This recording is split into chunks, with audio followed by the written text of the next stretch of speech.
Welcome, Mr. Tom Perlo, the U.S. Special Envoy role in the peace process.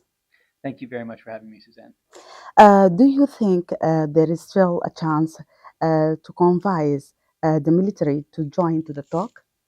Well, we are hopeful that the Army will send a delegation here, but we are already negotiating with them every day. Our Mm. priority is to get humanitarian access to more than 20 million Sudanese who've been cut off from food and medicine. And so we have worked to prioritize the opening of Adre border, the Daba Road, and Sennar. We seem to have very good news coming for Adre with trucks ready to move. And that's been working phones with the Army every day, as well as with the RSF and with OCHA. So we are moving forward with these negotiations very actively all through the night. But we could accomplish a lot more if they send a team here. Okay. Thank you very much, Sir Ambassador. My question is, what the strategy that US and other group here in Geneva will do when it end up in next 24th of August? What's your plan? So we are going to keep working every day, whether we're here in Switzerland or elsewhere, on getting food and medicine to all 18 states of Sudan, working on these civilian protection issues consistent with the implementation of JEDA agreements that already exist. And of course, we want to see a national cessation of violence. And we believe this team here of humanitarian experts and regional actors are helping to solve these problems that are getting food in. We came in, we saw that 20 million Sudanese were being prevented from getting food and medicine, and that 3 roads could help change that. We looks like we have one of those that is open with the Adre border. We've got one of the 2 sides committed on the Daba Road, and we are pushing the parties, including the Rapid Support Forces, on humanitarian access through Sennar Junction and Sennar State. So we are going to keep working every hour. We are here to get more food and medicine to the people. We want to start working on more civilian protection issues, and that will not stop on the 24th. That's a core part of our strategy, and our coalition will continue. Okay. Mr. Tom, do you have any idea about partition of Sudanese people? About the partition? Yeah. Well, the United States is very opposed to partition. We support the unified sovereignty of the state of Sudan. Hmm. We think that's very important. We are very worried about the possibility of fractures. We've already seen an undermining of the infrastructure of the country. This is why we think it's so important to get a national cessation of violence. Hmm. And we want to see these hostilities stop. We want to rebuild the kind of institutions that are so crucial in protecting people in the country. So we certainly are opposed to partition. We believe the best path here is peace and getting back on the path to the civilian transition that the people began back in 2019. And in the meantime, we want to make sure we can get food and medicine to people who are starving. Thank you very much. My second question is about SAP will go to Cairo, and I think you will meet there. It Do you does. think? Sorry. Sorry. Do you think that this another place because this was Jeddah and then Geneva and now Cairo? The other question is about you talk about the humanitarian access and assistance. What about natural crisis? Because there's many thousands of people now suffering from the natural crisis happening in Sudan, rain, and they have been deported from their places. Absolutely. Well, first of all, the negotiations here in Switzerland will continue. I will go down to Cairo and continue to engage with the SAF as well as a delegation from Port Sudan. And what we're doing every day is talking to SAF and RSF about how to get Adre open, Daba Road open, Sennar open, how we can take those JEDA commitments and turn them into real civilian protection guarantees from both actors. And that core group here is accomplishing incredible things together, working out to the 2 parties, and we are going to continue to push on the RSF and SAF to live up to those JEDA obligations, and we have a lot more we want to work on. Hopefully, the Cairo trip will be a constructive part of feeding back into this effort, in addition to an opportunity for me to meet with our Secretary of State, who will be there, and their ministers about the important relationship with Egypt and the United States that's been very central to getting these talks started. So we see that as very, very important. As you noted, the humanitarian crisis was already very, very bad in Sudan, but it got so much worse with the rains. That really has wiped out some of the key access for food and medicine, both from the south, Tine, and other areas. And that's why our first priority in the first week of these talks was to get these three access routes open. We believe that Adre could flow as early as tomorrow with trucks moving, 120 trucks ready to go. And something that might have taken months and months to operationalize happened in a matter of days because we had a very special set of actors here who are dedicated to getting the Sudanese people the food and medicine that they deserve. So we're seeing those sorts of miracles happen here. We obviously appreciate that the Sovereign Council made the decision on the Adre border, but then we had 10 or 12 hurdles to get over that we're working through. We need to see that same progress in Sennar and Daba, and also on these other important JEDA commitments around civilian protection. Mr. Tom, before in the Zoom, we're talking about the humanitarian crisis in Sudan. Right now, did you already have the chance to talk to Sudanese women and listen to their story? And what affected you the most? Well, in the last 6 months, I've had a chance to meet with hundreds, even thousands of Sudanese women from all 18 states, meeting with them virtually in refugee camps, in the diaspora, and here in Geneva. Mhm. And unfortunately, it's a horrific set of stories of rape, of sexual slavery, of famine, of pregnant mothers who don't have the basic nutrition, Yes. knowing they're carrying that, and seeing people who don't even know if their own children are alive because they were separated at points, and we don't have the telecommunications functioning Mhm. that we need.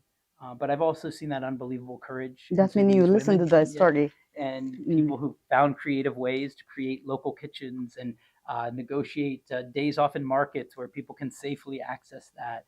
And it's just that courage that keeps us going, and why we are here to push both the Army and the Rapid Support Forces to live up to their JEDA obligations, including on issues like violence against women, rape and sexual slavery, the use of food as a weapon of war. These are not just against the JEDA declarations, they're against the basics of international humanitarian law. Mm. And we are going to do our part to try to hold them accountable and help operationalize those promises they've made at JEDA.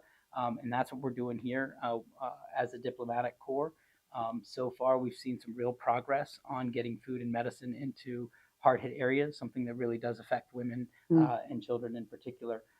But we take those stories with us, and it really drives us to do what we want to do, particularly when, frankly, sometimes we get some very frustrating delays from the parties or focuses on, things that don't seem to matter so much when you have millions of people facing starvation. Yes. So for us here, the goal was, how do we do that? We take the Adre experience. If we can move those trucks tomorrow, those are trucks going to Zamzam camp where there are over 400,000 people facing starvation and famine right now. And getting those trucks there would be a lifesaver. So that's what we're focused on, is the life-saving business. Mhm. And that's the spirit of these negotiations so far. And we've been pleased to see both the Army and the RSF respond with some positive steps. Okay. Thank you. Many Sudanese people look at your steps here in Geneva, and it's too late for them because they are suffering, many victims and survivors and so on. Now it is a pressure with a soft way. Do you think that this hard way may come on? Well, first, let me just say that we tried to start these talks in April. We tried to start them again in May and June and July. The Army was generally refusing to go to those talks in Jeddah. And we decided to go forward now with this new model because we did feel the urgency of the Sudanese people. And they wanted action now. And we, President Biden and Secretary Blinken tried this innovation in diplomacy where we could move forward even if the parties were not here, focused on the results. What gets food and medicine where it needs to get to, what's going to get those civilian protection guarantees for women. We have a long way to go on what we want to accomplish for the Sudanese people, but we would have preferred yesterday to today, but we prefer today to tomorrow, and that's the real spirit of these negotiations. My last question, Mr. Tom, what's your vision for peace in Sudan? Well, the nice thing is I don't have to have my own vision because the Sudanese people are so clear and Mm, have been since 2019. They want that peaceful, stable country with control of their own future through an inclusive, democratic Sudan. We hear that from the north, the south, the east, and the west. Sudan has been held back for a long time when it's a country of such tremendous diversity and talent, and it's just ready to be unleashed in terms of being such a powerful presence in the region and in the world. But that's not going to happen as long as these forces are fighting, as long as we're talking about famine instead of future. So I think the sooner we can get the Sudanese people control of their future, get back to that civilian democratic transition through with a ceasefire and with full humanitarian access, that vision will take care of itself. What I can say is I've just been deeply inspired by the Sudanese people, particularly young people who have so much at stake in that future, even under the most dire circumstances, continuing to speak up. And I think that's really what President Biden and Secretary Blinken heard mhm. and why they said, we're not going to wait any longer. We're going to go forward with these negotiations. Even if the Army doesn't want to be there, we're going to find a way to break down the barriers and get food and medicine to those 20 million people who are in food shortages and work on implementing the Jeddah agreements. And that's what we're doing here. And the response from the Sudanese people has been incredible. That respect. My last question also is about there's many variations from the both parties, and especially from RSF in Jazeera and Darfur and other places. What the what do we will do in the after this negotiation in regard of the accountability and justice and for the people and victims? We will keep going until we want to be partners of the Sudanese people for many, many years to come. That support in the United States is bipartisan. It's something that both Republicans and Democrats on Capitol Hill have been really committed to Sudan and the Sudanese people for many years. So we want to keep a focus on questions that will happen over a decade. When you think about the issues of security sector reform in the military or questions of federalism and other things. These are long-standing discussions. Right now, we need to end this war. We need to make sure people have food and medicine. That's what we're doing here every day. We look at where we can save the most lives, getting Adre open, trying to work towards more progress with these other road openings, looking at where we can limit at least the killings from shelling and bombing on civilian areas, looking at where we can get the vacating at least at hospitals and schools. So these are important steps forward. And I think that we can start to, in the future, focus on things like economic development and civilian democratic institutions. That's what we want to be talking about as the U.S. with the Sudanese people. But we know right now there's an urgency to this crisis, and it was very important to President Biden and Secretary Blinken that we not wait one day longer. And we were going to try to redefine how diplomacy works. And of course, we live now in an era where we can get people on the telephone. But it's very clear we could do more. We could make more progress towards ending this war if the parties were here, if the Army sent a delegation here. But we are going to find a way. And we're going to find a way to keep helping because that's what the Sudanese people have asked us to do. And it's what my bosses back home have asked me to do, is to be with the Sudanese people and to keep putting those results on the board for those that are facing horrific conditions. And we'll keep working at it. Thank you very much. Islamists will be in the future of Sudan according to NCP. We think that, or any part of other Islamists in the old regime. So, I mean, first of all, obviously the NCP is not allowed in the country in terms of existing law. And I think these are the questions the Sudanese are going to decide as part of an inclusive dialogue. We support the African Union in their efforts as well as the Egyptian efforts in this regard. And I think that's a very, very important question for now and the future. What I've generally heard from the Sudanese is what's most important is they do not want to see negative actors use this war as a backdoor into power.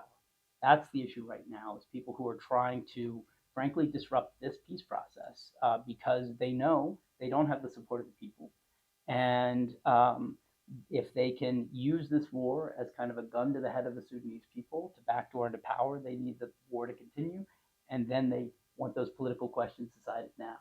I think the Sudanese people are very clear. They want the war stopped now, and they Mhm. want the political dialogue to flow from that where they can decide their future.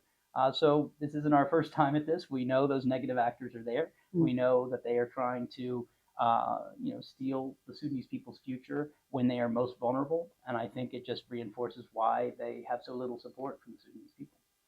Thank you, Mr. Barragh Nazir, journalist from Sudan. Thank you, Mr. Tom Perlo, the U.S. Special Envoy role in the peace process. Thank you so Thank you. much.